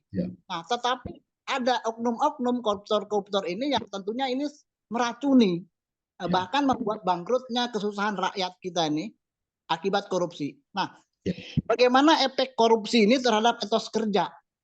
Itu yang ingin saya tanyakan. Terima kasih Pak Stompul. Selamat siang. Terima kasih Pak Edi Sunaria ya. Ya, betul. Oke, baik, yang pertama tolong kita sepakat dulu teman-temanku, baik kita sebagai pengusaha politik segala macam, ada 3 yang menggerakkan manusia. Setiap kita bergerak ada namanya digerakkan nilai. Nilai itu kan values, sesuatu yang berharga. Kalau salah memilih nilai kita akan menjadi jatuh. Tak kalau benar-benar ada 3. Yang pertama, ada orang menjadi pejabat, menjadi pengusaha, menjadi karyawan, nilai utama yang menggerakkan adalah uang. Boleh kita perhatikan, orang yang digerakkan oleh nilai utama uang menghalalkan segala cara. Jadi dia hilap di situ. Saya mengatakan tidak salah karena motivator kan.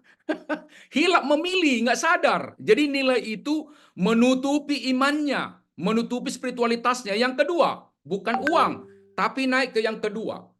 Dia bilang, Pak Saud, saya menjadi pejabat, menjadi pengusaha bukan uang, tapi jabatan, harga diri. Bapak boleh lihat, kalau orang ambisi harga diri digerakkan harga diri, apa yang terjadi?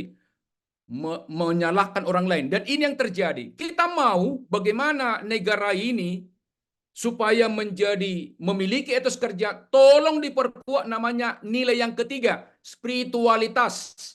Artinya hidupnya selalu digerakkan oleh apapun agamanya, minimal oleh nurnya. Seorang yang melakukan kebohongan, Pak, sebenarnya dia menderita. Nggak usah jauh-jauh lah, kita mungkin pernah mengatakan sesuatu yang tidak benar. Menderita kok. Tapi karena kebiasaan tadi itu adalah digerakkan oleh uang, digerakkan oleh kehormatan, maka nilai spiritualitasnya itu menjadi bonsai. Tapi dia menderita. Nah sekarang bagaimana dampaknya? Pertama dulu, untuk negara dulu. Barangkali sering juga, ini saya juga lagi buat video. Sebenarnya memperbagikan etos kerja di bangsa ini atau misalnya mengatasi korupsi. Karena bagaimanapun juga, kalau pejabat korupsi, Pak, itu pasti berpengaruh kepada kita sebagai pengusaha. Apalagi konstruksi kan, apalagi yang berhubungan dengan BUMN misalnya.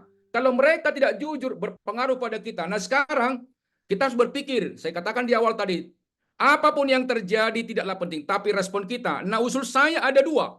Bagaimana menghindarkan korupsi adalah satu, di hulu. Yang kedua di hilir. Di hulu itu adalah pejabat itu adalah buat undang-undang namanya perampasan korupsi. Yang kedua, buat undang-undang pembuktian terbalik. Yang ketiga, tolong diinternalisasi 8 etos kerja ini atau Pancasila. Kalau di hulu kuat, pasti berdampak pada etos kerja. Nah, kemudian di hilir. Di hilir, jangan hukum mati karena kita kan orang Indonesia kan. Mengapa orang korupsi? Pasti karena cinta uang. Yang tadi saya katakan motivasi orang digerakkan oleh uang. Mengapa orang korupsi? Adalah mencintai uang. Maka ambil semua itu hartanya. Bila perlu ditambah dengan denda. Kemudian kurungan badan itu minimal 10 tahun. Maksimal seumur hidup. Maka dia itu pasti namanya jerak. Kenapa? Saya katakan tadi kan dia kan cinta uang. Jadi dimiskinkan dalam artian mendidik sifatnya bukan karena dendamnya. Jadi di hulu itu undang-undang pembuktian terbalik, kemudian juga undang-undang peraspasan, kemudian juga internalisasi apa yang dimaksud dengan integritas atau Pancasila 8 etos ini. Di hilir itu adalah tolong dikurung, dibuat denda. Nah, begini bagaimana hubungannya dengan perusahaan? Sama dengan begini, Pak. Kalau di perusahaan itu kan begini. Kalau perusahaan itu kan kalau bicara kita strategik adalah kan ada visi, ada misi, ada core values. Nah, perusahaan kalau dia memiliki core values, Pak, 8 etos kerja ini, atau misalnya kalau di BUMN itu ada namanya akhlak, amanah, kompetensi, akhlak ya. Amanah, harmonis, kompetensi, loyalitas adaptif itu, atau misalnya bapak-bapak misalnya bikin internalisasi di perusahaan, 8 etos ini kan generik Pak Edi. Ini generik, bisa dipakai pedoman, tapi bisa juga nanti khusus di dalam, jadi visi, misi, core values. Apa gunanya core values itu? Adalah supaya semua pimpinan dan karyawan di perusahaan itu menjadi satu karakter dalam melakukan pekerjaan. Jadi kalau untuk negara tadi bagaimana hubungan dengan etos itu? Jadi etos itu terbentuk kalau ada undang-undang yang mengikat kepada mereka yang menghukum. Tapi kalau di perusahaan, Pak, tolong pimpinan memiliki komitmen membuat namanya core values. Satu, bagaimana caranya? Seluruh karyawan mulai pimpinan sampai staf adalah tolong hidupi inilah pedoman kerjanya. Kalau di BUMN itu akhlak namanya, kalau di perusahaan termasuk. Kedua, ditrainingkan, Pak. Jadi tidak bisa hanya di dinding. Kalau hanya di dinding itu, kalau menurut Stella itu kan hanya dilihat saja. Tapi bagaimana menjadi memori jangka panjang adalah pertama, ditrainingkan. Yang kedua, diajarkan. Bergantian tiap hari dikumandangkan. Yang ketiga itu adalah orang yang melakukan etos kerja itu dikasih reward. Yang tidak apa boleh buat, ada punishment. Karena bisnis itu kan bukan lembaga donor. Jadi harus ada kejelasan. Jadi bagaimana membangun etos kerja ini adalah tolong dibuatkan ini menjadi sistem di perusahaan. Nah, mudah-mudahan nanti dengan saya nggak tahu teman-temanku siapa yang dipilih. Tapi kalau saya lihat pidato Pak Prabowo itu, ikan itu busuk dari atas, itu betul. Pemimpin itu harus menjadi tauladan. Maka pemimpin itu adalah harus pertama datang, terakhir pulang. Jadi kesimpulannya adalah kalau bicara negara, tolong buat undang-undang pasti berdampak kepada etos kerja dan juga pemerintahan. Kubarkanlah 8 etos kerja ini. Kalau perusahaan, buatlah menjadi core values dengan catatan, ajarkan, trainingkan, yang melakukan kasih reward, yang tidak melakukan di training kembali atau dikasih pemberian masukan. Jadi etos ini adalah tidak muncul begitu saja, tapi ini adalah diprogramkan baik di negara maupun di perusahaan. Itu yang bisa saya lakukan. Nah, kemudian ada dua orang, Pak. Ada orang dididik dari luar dirinya. Di luar dari dirinya. Ada orang memang dia mendapatkan hidayah, anugerah khusus, ada kesadaran dalam dirinya. Ada bos kita bekerja benar, tidak ada pun bekerja benar. Kemudian selalu fokus memberikan yang terbaik. Dan juga tulus. Dikasih 3 tugas, tetap dia melakukan dengan berat sekalipun 1 gajinya. Ada orang sampai level itu, Pak Edi. Nah, kita mau ya seperti, tapi kalau nggak seperti itu, bisa kita programkan itu melalui perusahaan. Jadi teman-temanku yang di konstruksi atau misalnya di kontraktor atau di mana saja pun, mari perkuat etos kerja, 8 etos kerja atau juga nilai-nilai yang disepakati di dalam. Mengapa? Etos karakter 80% kontribusinya mencapai kesuksesan. Hanya 20% disebut namanya kompetensi atau karakter. Itu yang bisa saya tawarkan Pak Edi Sunaria. Terima kasih perhatiannya untuk bangsa ini. Kita sama-sama membangun bangsa yang luar biasa ini. Terima kasih. Sukses. Terima kasih Pak Sutompo atas penjelasannya. Barangkali ada sharing dari teman yang lain? Ini ada Pak satu di chat, Pak.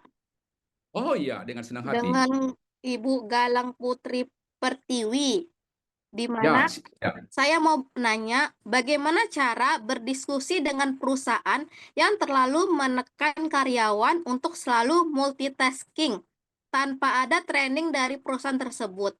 Dituntut untuk serba bisa, tapi tidak pernah mendapatkan training atau briefing terlebih dahulu. Tetapi karyawan tidak disejahterakan. Terima kasih. Yang pertama Bu, bagus sekali itu sebuah realita. Jadi gini, ini pun barangkali kalau teman-teman pengusaha atau misalnya kita sekarang profesional, tolong didorong kepada owner itu, pengusaha itu, training itu bukanlah cost, tapi investasi.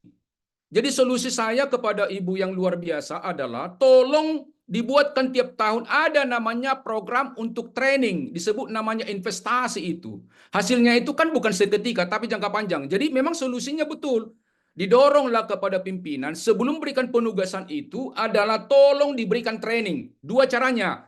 Bisa nanti in-house training atau dicari public class yang berhubungan dengan tugas-tugasnya. Itu usul saya kepada beliau, tetapi lebih bagus dibuatkanlah in-house training. Jadi harus ada komitmen dari pengusaha supaya ada anggaran untuk memberikan training. Kemudian dari sisi itu, tapi kalau itu diberikan kepada kita karyawan, saran saya jangan ditolak.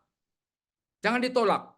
Saya kan bersama Pak Jansen dulu adalah 3 tahun. Tahun keempat. Nah gini, kami punya target itu dalam setahun itu penjualan training itu 500 juta. Gaji saya per tahun itu adalah 200 juta. Nah kemudian target 500 juta, saya berikan kontribusi 1 miliar. Saya bahagia. Mengapa? Saya percaya 3 tahun saya memberikan seperti itu, ini adalah cara saya untuk mengaktualisasi dirinya supaya mandiri. Demikian juga pada ibu tadi, yang pertama tadi tolong dibuatkan training, yang kedua, kalau diberikan kesempatan seperti itu harus positif.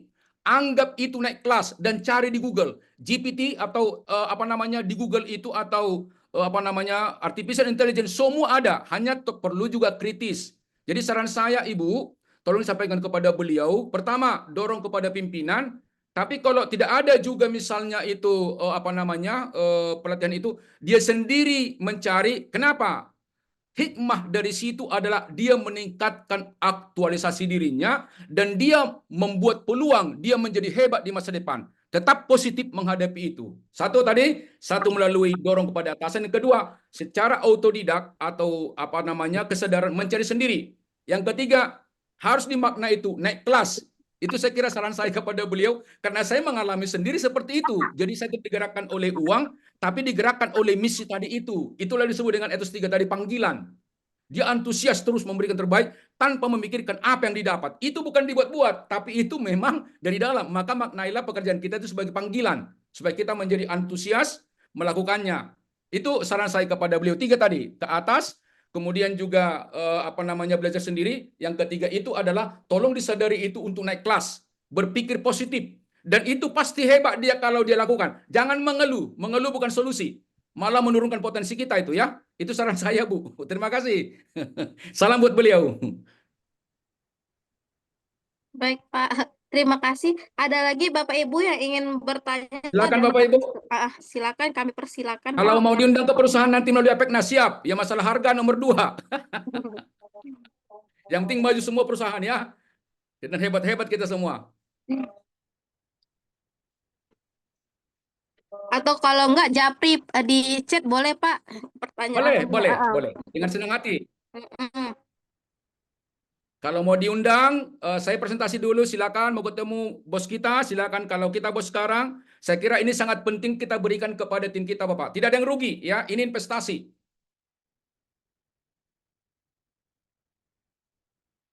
Baiklah Ibu, kalau Bapak, kalau tidak ada ya kata-kata yang baik, silakan direkam, dibagikan. Yang kurang berkenan, mohon dimaafkan. Itu mungkin kesimpulan saya. Terima kasih untuk Apeknas, termasuk juga untuk sahabatku yang luar biasa, Pak Pandi yang selalu mengundang tokoh-tokoh atau orang-orang berpengalaman di bidangnya.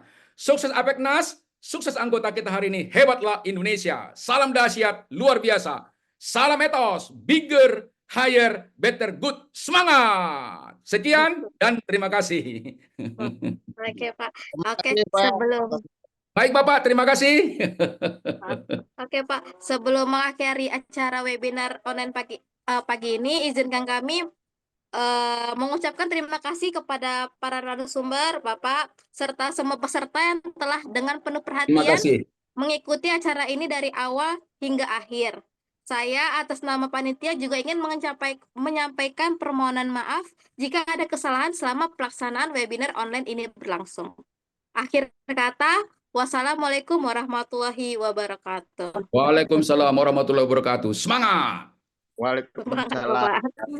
Harus semangat. Jadi budaya sekarang semangat Bapak Ibu ya. Jadi kalau semangat gitu ya.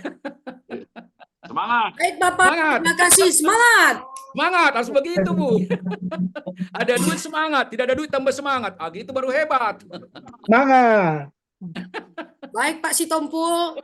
Iya Ibu. Salam kita Ibu. untuk Izin Terima kasih Mas Tombol, terima kasih semuanya. Salam semangat. Yes. Recording stopped. Ya. Oke, bye-bye ya. baik Bapak. Bapak. Sehat selalu. Sampai jumpa di perusahaan masing-masing. Saya siap dengan Ya, Apeknas ya. Bapak Bapak. Sampai jumpa. Sampai jumpa Bapak. Pak John dari Jatim yang luar biasa. Ibu MT juga ya. Pak Saor, jangan lupa isi absensi Pak Saor. Oh iya siap. Oh. Ya Bu, saya izin Bu. Saya nanti ke kantor Apeknas deh jalan-jalan. Kapan-kapan saya ke sana. Siap Bapak. Ya, Tunggu di dengan kota. senang hati Bu ya, dengan senang hati. Ya. Oke, bye-bye. Bye-bye Bapak. Ya. Pak. Silakan Sampai, Pak. lanjutkan internal.